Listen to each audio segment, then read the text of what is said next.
In the quiet, unassuming town of Villisca, Iowa, a tragedy unfolded on the night of June 9 to 10, 1912, that would forever scar its residents and leave investigators baffled. 8 people, 2 adults and 6 children, were brutally murdered in their sleep with an axe. The crime scene was horrifying, the investigation inconclusive, and the aftermath rife with speculation. Over a century later, the case remains unsolved, fueling theories ranging from vengeful spirits to occult rituals. What happened in that small-town home continues to haunt not only those who lived through it, but also modern-day paranormal enthusiasts who believe the house is cursed. Villisca, Iowa, in 1912, was a quintessential Midwestern town, a close-knit community where everyone knew each other's names. It was the kind of place where doors were left unlocked at night and neighbors looked out for one another. Josiah B. Moore, his wife Sarah, and their 4 children, Herman, 11, Catherine, 10, Boyd, 7, and Paul, 5, were well-liked members of the community. They attended church regularly, participated in local events, and seemed to embody the ideal American family. On Saturday, June 8, 1912, the Moores hosted a lively Children's Day celebration at their Presbyterian church. Herman and Catherine performed skits alongside their friends, while younger siblings Boyd and Paul played games with other kids. Afterward, the family returned home, exhausted but happy, unaware that this would be their final evening together. Also staying at the house that night were Lena Stillinger, 12, and her younger sister Ina, 8, daughters of a prominent local banker. Their parents had allowed them to spend the weekend with the Moores so they could attend Sunday services early the next morning. Little did anyone know, these innocent plans would lead to unimaginable tragedy. At around 7 a.m. on Monday, June 10th, Mary Peckham, a neighbor, grew concerned when she noticed unusual silence coming from the Moore household. Normally, the family rose early to tend to chores, and the absence of activity struck her as odd. She knocked on the door repeatedly, but received no answer. Eventually, she alerted another neighbor, Ross Moore, Josiah's brother, who entered the house and immediately recoiled in horror. Inside, he found a scene straight out of a nightmare.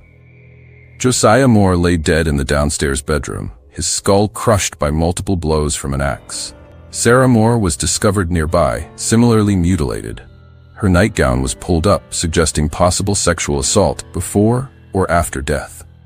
Upstairs, the bodies of all 6 children were found in their beds, covered with bedclothes as if someone had tried to hide the carnage.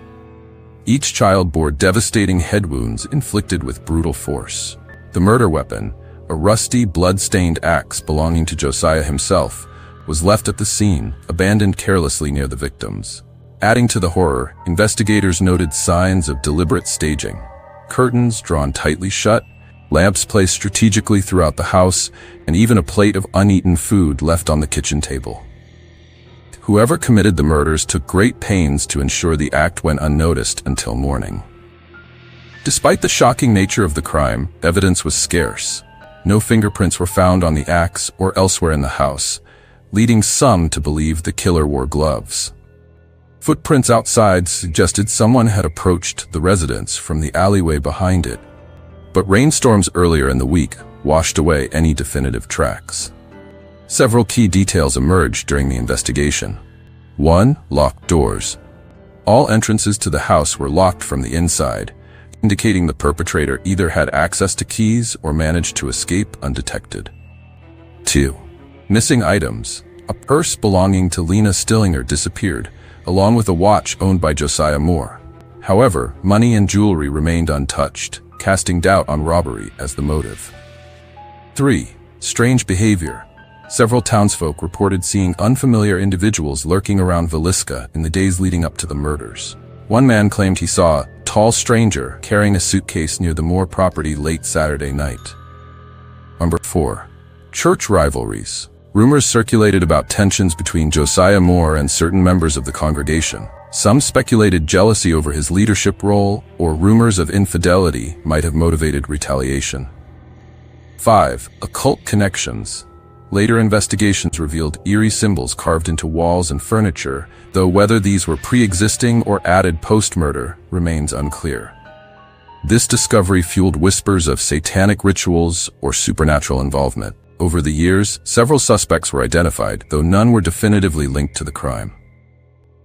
1. Frank F. Jones, a wealthy businessman and former employer of Josiah Moore. Jones reportedly harbored resentment toward him for allegedly poaching clients.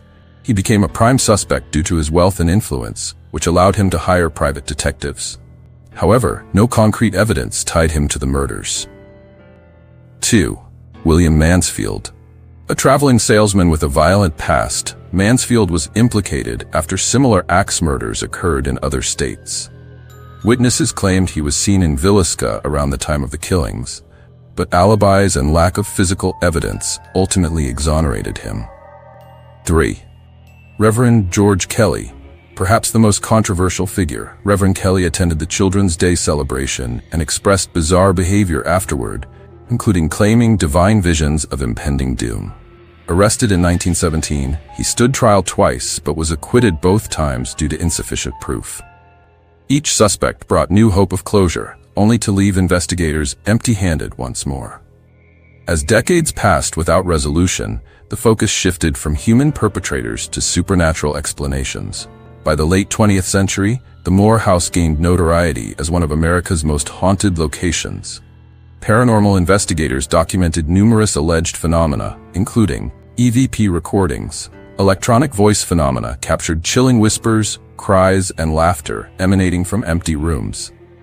Shadow figures. Visitors reported seeing dark silhouettes darting across hallways or standing motionless in corners. Cold spots.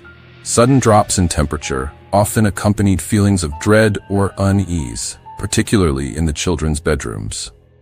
Objects moving.